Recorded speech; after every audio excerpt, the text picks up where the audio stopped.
दोस्तों, आज आपको राष्ट्रीय सुरक्षा सलाहकार अजीत डोभाल से जुड़ा एक किस्सा बताने जा रहा हूं। वो बेहद हैरतअंगेज किस्सा है जो कि कई लोगों को फिल्मी सा लग सकता है, लेकिन हुआ हकीकत में है। इंटेलिजेंस के मास्टर माने जाने वाले अजीत डोभाल के वैसे तो कई अविश्वसनीय किस्से सुनने और पढ़ने को मिलते हैं, लेकिन शायद बहुत से लोगों को इस वाले किस्से के बारे में बहुत डिटेल में पता नहीं होगा। यह अनूठी दास्तान एक ऐसे सैन्य ऑपरेशन की है जिसमें अजीत डोभाल एक बड़े सूत्रधार रहे और इसके लिए उन्हें कई दिन तक चिलचिलाती गर्मी में सड़कों पर रिक्शा चलाना पड़ा। दोस्तों, ये साल 1988 का उस समय का किस्सा है जब अमृतसर स्थित पवित्र स्वर्ण मंदिर परिसर में खालिस्तान समर्थक आतंकियों ने डेरा जमा लिया था। उन दिनों 4 साल के भीतर स्वर्ण मंदिर में तीसरी बार ऐसा हो रहा था। तब स्वर्ण मंदिर परिसर को खाली कराने के लिए ऑपरेशन की तैयारी हो रही थी। एनएसजी कमांडो थे, अर्धसैनिक बल थे, पुलिस थी। उन्होंने पूरे गोल्डन टेम्पल परिसर को बाहर से घेर लिया था, उसकी चारों तरफ मोर्चा संभाल लिया था। उसी दौरान जान जोखिम में डालकर अजीत डोभाल अचानक स्वर्ण मंदिर परिसर के अंदर चले गए, वो भी ऐसी जगह पर जहां की खालिस्तानी आतंकवादी घातक हथियारों के साथ अड्डा जमाए हुए थे। कई दूसरे लोग भी उस मंदिर परिसर के अंदर, गोल्डन टेम्पल के अंदर परिसर में बंधक बनाए गए थे। लेकिन डोभाल अंदर क्यों गए और वो कैसे गए, ये कहानी बड़ी हैरतअंगेज है और एकदम फिल्मी कहानी सरीखी लगती है। लेकिन इसका जिक्र कुछ किताबों में हुआ है और इस पर कुछ नामी समाचार पत्रों में, बड़े समाचार पत्रों में लेख भी छपे हैं। मैं इस वीडियो में वही रोचक दास्तान आपको बताने जा रहा हूं।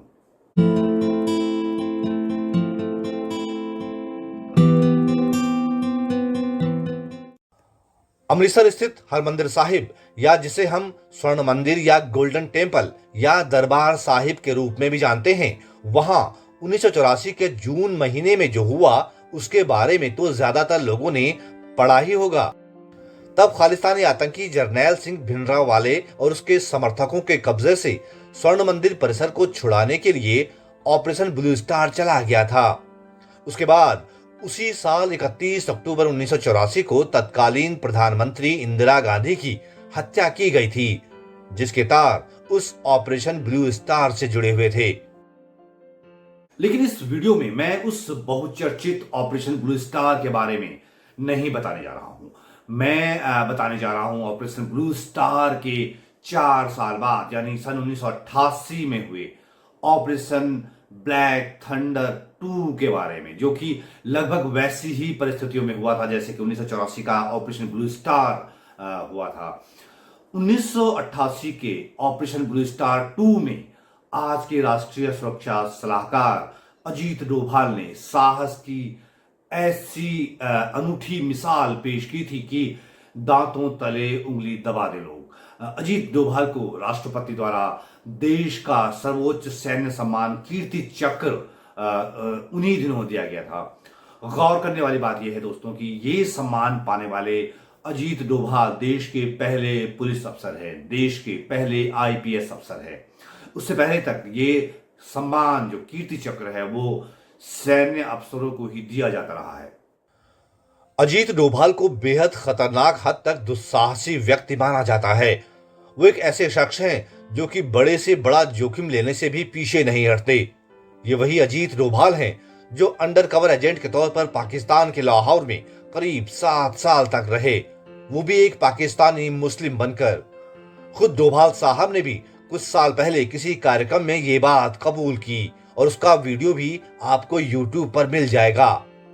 इससे आप डोभाल साहब की हिम्मत, उनके साहस और उन काम के प्रति उनके जुनून का अंदाजा लगा सकते हैं। डोभाल देश वापस तब लौट आए थे जब 1980 के दौर में पंजाब में खालिस्तानी समर्थकों की गतिविधियां बढ़ रही थीं। डोभाल जब पाकिस्तान से लौटे तो उन्हें पंजाब भेजा गया क्योंकि वहां डिस्टरबेंस बढ़ रही थी। उस वक्त खालिस्तान समर्थक देश की घरेलू सुरक्षा के लिए सीधा खतरा बने हुए थे। वो साल 1988 में चिलचिलाती गर्मी वाले दिन थे, मई 1988। अमृतसर के स्वर्ण मंदिर परिसर में 1984 की ही तरह खालिस्तान समर्थक आतंकियों ने कब्जा कर लिया था। सरकार के लिए ये एक बहुत बड़ा चैलेंज था, क्योंकि 1984 वाले ऑपरेशन ब्लू स्टार का सबक भी सामने था, लेकिन स्वर्ण मंदिर को तो मुक्त कराना ही था। इसके लिए बड़े लेवल पर प्लानिंग चल रही थी। उन दिनों पंजाब पुलिस की कमांड सुपर कॉप कहे जाने वाले केपीएस गिल के हाथों में थी, जो कि उन दिनों पंजाब पुलिस के डीजीपी थे। लेकिन इस ऑपरेशन में 1984 के ऑपरेशन ब्लू स्टार के दौरान की गलतियां न दोहराई जाएं, इसका बहुत ख्याल रखा गया। यहीं पर अजीत डोभाल एक ऐसी भूमिका में दिखे जिसने डोभाल को दंत कथाओं का हिस्सा बना दिया। अजीत डोभाल इंटेलिजेंस ब्यूरो यानी आईबी के अफसर थे। वो एक मिशन पर थे और उस दौरान स्वर्ण मंदिर परिसर में कब्जा जमाए हुए खालिस्तानी आतंकियों की संख्या और उनके जुटाए हथियारों, गोला बारूद और अंदर जो फंसे लोग हैं उनके बारे में सही जानकारी नहीं मिल पा रही थी। उन्हीं दिनों की बात है जब स्वर्ण मंदिर परिसर के इर्द गिर्द के उस इलाके में जहां की कभी खालिस्तानी आतंकियों के सरगना जरनैल सिंह भिंडरावाले की सत्ता चलती थी, उसका बोलबाला था, वहां खालिस्तानी आतंकियों ने सड़क पर एक रिक्शा चलाने वाले को देखा। ये अप्रैल मई 1988 की ही बात है। वो रिक्शा चलाने वाला वहां नया सा था और बहुत सामान्य सा आदमी लग रहा था। तो स्वर्ण मंदिर परिसर इलाके में जो आतंकी डटे थे, जो खालिस्तानी आतंकी डटे थे, उनको कुछ खटक गया। फिर उन्होंने ये किया कि उस रिक्शे वाले पर निगरानी रखनी शुरू कर दी। लेकिन वो रिक्शा वाला बिना विचलित हुए अपने रूटीन काम में लगा रहा। उसने किसी को कोई शक नहीं होने दिया। ऐसा करते करते लगभग 10 दिन बीत गए। उसके बाद एक दिन आतंकियों ने उस रिक्शे वाले से संपर्क किया या रिक्शे वाले ने खुद आतंकियों से संपर्क साधा, इसकी डिटेल नहीं मिलती। लेकिन ये बात पक्की है कि दोनों के बीच संपर्क हुआ। रिक्शा चलाने वाला वो शख्स खालिस्तानी आतंकियों को यह समझाने में कामयाब रहा कि वो पाकिस्तानी खुफिया एजेंसी आईएसआई का एजेंट है, रिक्शा चालक के वेश में सीक्रेट मिशन पर आया है और उसे पाकिस्तान स्थित आकाओं ने खास तौर से खालिस्तानियों की मदद के लिए भेजा है। आपको बता दूं कि वो रिक्शा वाला कोई और नहीं, खुद अजीत डोभाल थे। इंटेलिजेंस ब्यूरो के बड़े अफसर अजीत डोभाल, जो कि खालिस्तानी आतंकियों का भेद लेने के लिए रिक्शे वाले का चोला ओढ़े हुए थे। लेकिन इसके बाद का किस्सा और भी दिलचस्प है। दरअसल रिक्शा वाला बनकर अजीत डोभाल पवित्र स्वर्ण मंदिर परिसर में कब्जा जमाए हुए खालिस्तानी आतंकियों को अच्छी तरह से कन्विंस कर चुके थे, उनका विश्वास जीत चुके थे। वैसे भी डोभाल पाकिस्तान में करीब 7 साल तक अंडर कवर एजेंट के रूप में रह चुके थे। उससे पहले उर्दू पर उनकी अच्छी दखल रही है, पंजाबी भी जानते हैं और वो लाहौर में कई साल रहे थे। और लाहौर और अमृतसर का जो बोली भाषा है, जो मिजाज है, जो अंदाज है, वो लगभग मैच करता है, जो लगभग समान है। तो डोभाल ने उन आतंकियों का ऐसा भरोसा जीता कि उस खतरनाक समय में उन्हीं आतंकियों की मदद से अजीत डोभाल स्वर्ण मंदिर के अंदर चले गए। ये खालिस्तानी आतंकियों के खिलाफ ऑपरेशन ब्लैक थंडर 2 के शुरू होने से 2 दिन पहले की बात है। जून 2014 में जब अजीत डोभाल को मोदी सरकार में राष्ट्रीय सुरक्षा सलाहकार बनाया गया था, तब न्यू इंडियन एक्सप्रेस न्यूज़पेपर में पत्रकार यतीश यादव ने अजीत डोभाल पर the return of super spy शीर्षक से एक लंबा चौड़ा फीचर लिखा था और ऑपरेशन ब्लैक थंडर 2 में डोभाल के उस हैरतअंगेज किस्से की डिटेल लिखी थी। अजीत डोभाल ने जो कदम उठाया वो बहुत दुस्साहस भरा कदम था। उसमें हरदम जान का खतरा बना हुआ था। लेकिन अजीत डोभाल जासूसी की दुनिया के लीजेंड माने जाते हैं। उनका कोई जवाब नहीं है, उनका कोई सानी नहीं है। फिर हुआ ये कि 9 मई 1988 को सुरक्षा बलों ने पूरे स्वर्ण मंदिर परिसर को सीज कर दिया। बीच बीच में फायरिंग भी होती रही और आईएसआई का एजेंट और खालिस्तानी समर्थकों का जो हमदर्द बनकर अजीत डोभाल स्वर्ण मंदिर परिसर के अंदर दाखिल हो चुके थे। वहां खालिस्तानी आतंकियों का बड़ा जमावड़ा था, हथियारों का जखीरा था। और जैसे मैंने पहले भी बताया कि अजीत डोभाल इंटेलिजेंस के मास्टर हैं। उन्होंने अंदर पहुंचकर वो सब कुछ कर लिया जिसके लिए वो रिक्शा वाला बने थे। उन्होंने अंदर की सारी सूचनाएं जुटा ली, अंदर का सारा नक्शा तैयार कर लिया, अंदर आतंकियों की कितनी तादाद है, वो कहां कहां पोजीशन लिए हुए हैं, उनके पास वो कौन से और कितने घातक हथियार हैं, वहां आतंकियों के अलावा दूसरे और कौन लोग फंसे हुए हैं।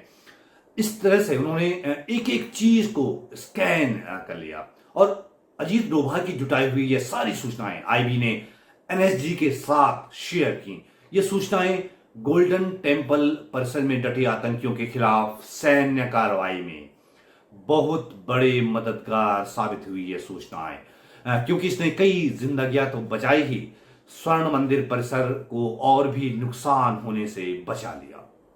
डोभाल के स्वर्ण मंदिर परिसर में मौजूदगी के इकलौते चश्मदीद रिटायर्ड कर्नल करण खरब हैं, जो कि स्वर्ण मंदिर परिसर की घेराबंदी के दौरान एनएसजी के एक स्क्वाड्रन की कमान संभाले हुए थे। उन्होंने जून 2014 में लिखे एक लेख में कहा, जब अजीत डोभाल वहां पहुंचे तब हर कोई उन्हें नहीं जानता था। उस ऑपरेशन में उनकी अविश्वसनीय भूमिका के बारे में चुनिंदा लोगों को ही जानकारी थी। स्वर्ण मंदिर परिसर के अंदर जो कुछ भी हो रहा था उसका प्रत्यक्ष विवरण डोभाल ने हमें दिया। अपनी जान को खतरे में डालकर वो पूरे स्वर्ण मंदिर परिसर में इधर उधर घूमते रहे, जबकि तब चारों तरफ से गोलियों की बारिश हो रही थी।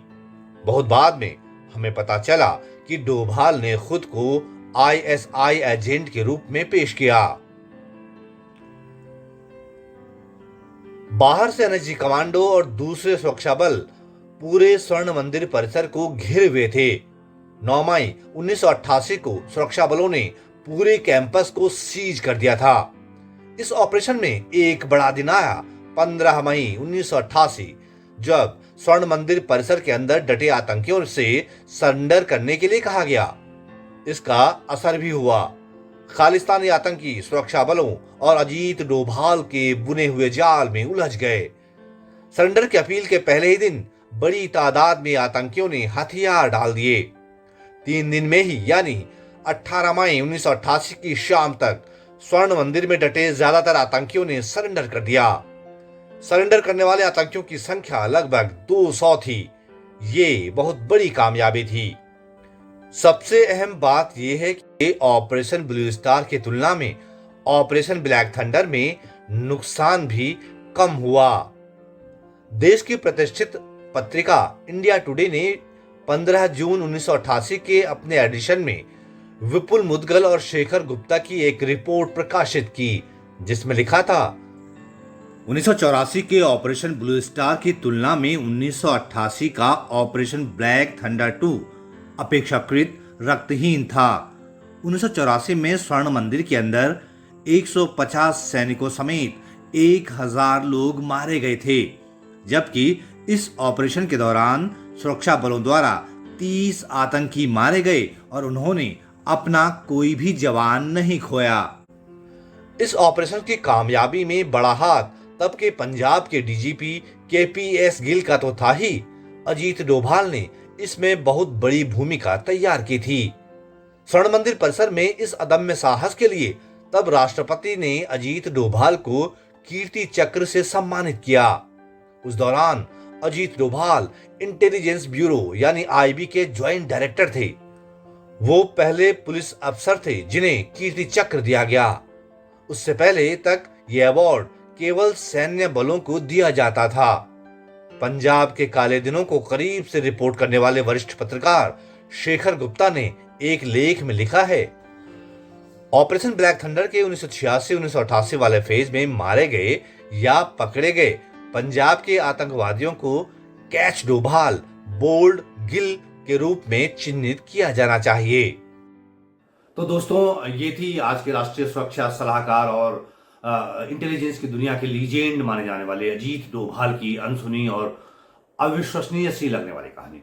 आपको ये वीडियो कैसा लगा मुझे जरूर बताइएगा। अगर पसंद आए तो इसे शेयर करके दूसरे लोगों तक भी पहुंचा सकते हैं। वीडियो को आप लाइक कर सकते हैं, नीचे कमेंट बॉक्स में अपने कमेंट्स छोड़ सकते हैं। और हाँ, ऐसी और भी अनसुनी और रहस्यमयी दास्तानें आप तक पहुंचती रहें, इसके लिए आप मेरे YouTube चैनल को सब्सक्राइब करेंगे और बेल आइकन जो उसके बगल में है उसको प्रेस करेंगे तो ये और भी आसान हो जाएगा आपके लिए। तो जल्द ही एक नई वीडियो के साथ हाजिर होता हूं। तब तक के लिए नमस्कार।